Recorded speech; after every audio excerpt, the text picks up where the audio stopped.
오늘도 말씀으로 승리하시는 복된 날 되시길 주님의 이름으로 축복합니다. 3월 10일 우리에게 주신 말씀은 레위기 7장 11절부터 27절까지입니다. 말씀 함께 보겠습니다. 여호와께 드릴 화목제물의 규례는 이러하니라. 만일 그것을 감사함으로 드리려면 기름 섞은 무교병과 기름 바른 무교전병과 고운 가루에 기름 섞어 부은 과자를 그 감사 제물과 함께 드리고, 또 유교병을 화목제의 감사 제물과 함께 그 예물로 드리되 그 전체 예물 중에서 하나씩 여호와께 거제로 드리고 그것을 화목제의 피를 뿌린 제사장들에게로 돌릴지니라. 감사함으로 드리는 화목제물의 고기는 드리는 그날에 먹을 것이요 조금이라도 이튿날 아침까지 두지 말 것이니라. 그러나 그의 예물의 제물이 소원이나 자원한 것이면 그 제물을 드린 날에 먹을 것이요 그 남은 것은 이튿날에도 먹되 그 제물의 고기가 셋째 날까지 남았으면 불사를 지니, 만일 그 화목제물의 고기를 셋째 날에 조금이라도 먹으면 그 제사는 기쁘게 받아들여지지 않을 것이라. 드린 자에게도 예물답게 되지 못하고 도리어 가증한 것이 될 것이며 그것을 먹는 자는 그 죄를 짊어지리라. 그 고기가 부정한 물건에 접촉되었으면 먹지 말고 불사를 것이라.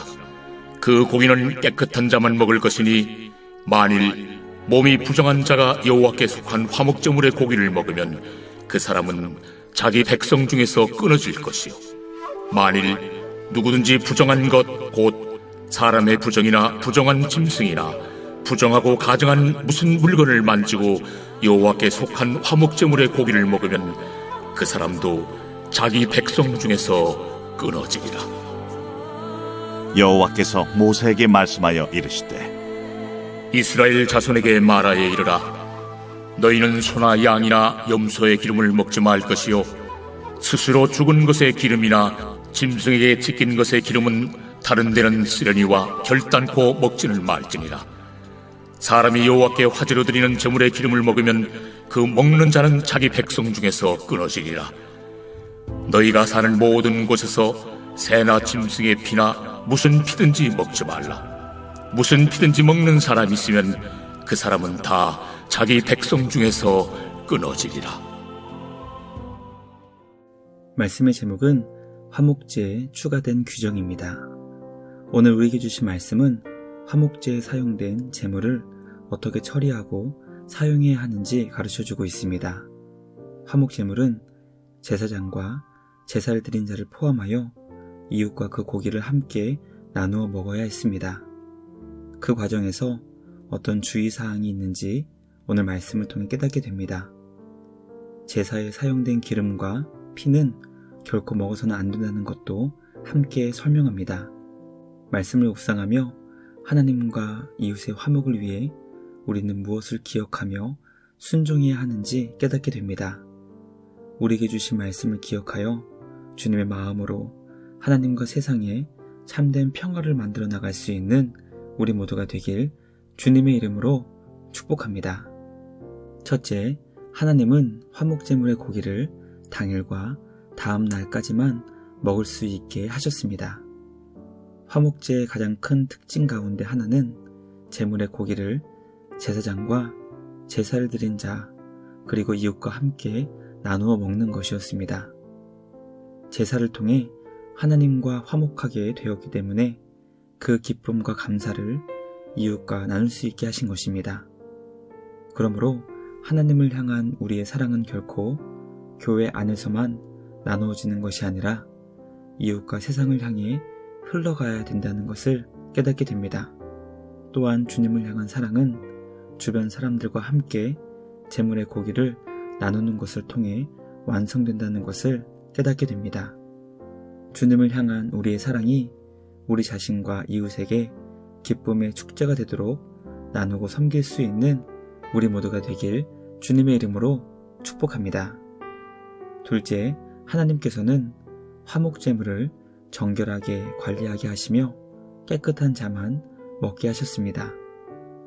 하나님은 기쁨과 감사로 충만한 화목제가 자칫 감정에 이끌려 죄악에 빠지지 않도록 명령하십니다.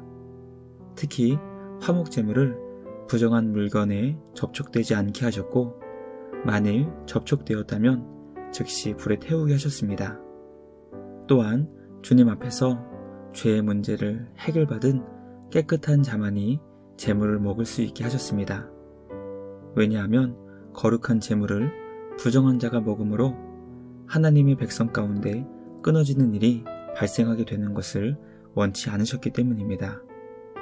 우리는 말씀을 통해 주님 안에서 기뻐하며 즐거워하는 것도 말씀에 순종하는 겸손한 마음이 필요하다는 것을 깨닫게 됩니다. 주님 앞에 늘 겸손하여 주신 말씀에 기쁨으로 순종하여 화목제의 감격과 행복을 풍성하게 누릴 수 있는 우리 모두가 되길 주님의 이름으로 축복합니다. 마지막 셋째, 하나님께서는 주님의 자녀들이 제물의 기름과 피를 먹지 못하게 하셨습니다. 우리는 이미 제물의 기름과 피가 무엇을 의미하는지 살펴보았습니다. 기름이란 제물의 가장 귀한 부분으로 하나님께 드려야 했던 것입니다. 또 피는 생명을 의미하는 것으로 주님의 백성들이 결코 먹어서는 안 된다는 것을 가르쳐 주십니다. 스스로 죽은 동물과 짐승에게 찢겨 죽은 동물의 기름은 다른 용도로는 사용될 수 있었지만 그 고기는 결코 먹지 못하게 하셨습니다. 짐승이 죽으며 고기 안에 있는 피를 쏟아내지 못했기 때문이었던 것 같습니다. 하나님께서는 주님의 자녀들이 제물 가운데 최고의 부위였던 기름을 주님의 것으로 온전히 구별하여 드리게 하십니다. 이것을 통해 하나님이 우리의 왕이심을 늘 기억하게 하셨습니다. 또 피를 먹지 못하게 하시는 것을 통해 생명의 주인이 하나님이시니 하나님 앞에서 모든 생명을 귀하고 소중히 여겨야 한다는 것을 알려주셨습니다. 하나님께 합당한 영광을 드리며 생명의 주인 되시는 주님을 기쁘시게 하는 우리 모두가 되길 주님의 이름으로 축복합니다. 묵상을 마치며 함께 기도하겠습니다. 하나님 아버지, 말씀 앞에 늘 겸손하게 하시고 기쁨과 감사가 가득한 상황에서도 주님께 순종하게 하여 주시옵소서. 하나님과의 화목이 이웃을 향한 사랑과 섬김으로 이어지게 하여 주시옵소서. 날마다 거룩하고 정결하게 되어 우리를 향하신 주님의 뜻을 온전히 이루어갈 수 있는 우리 모두가 되게 하여 주시옵소서. 주님, 은혜를 주시옵소서. 오늘도 우리를 화목의 길로 초대하시며 이웃과 사랑을 나눌 수 있는 힘과 능력을 주시는 우리 주님께 감사와 찬양을 드리며 우리를 구원하신 예수님의 이름으로 기도드리옵나이다. 아멘. 오늘도 주님과 함께 말씀으로 승리하시는 복된 날 되시길 주님의 이름으로 축복합니다.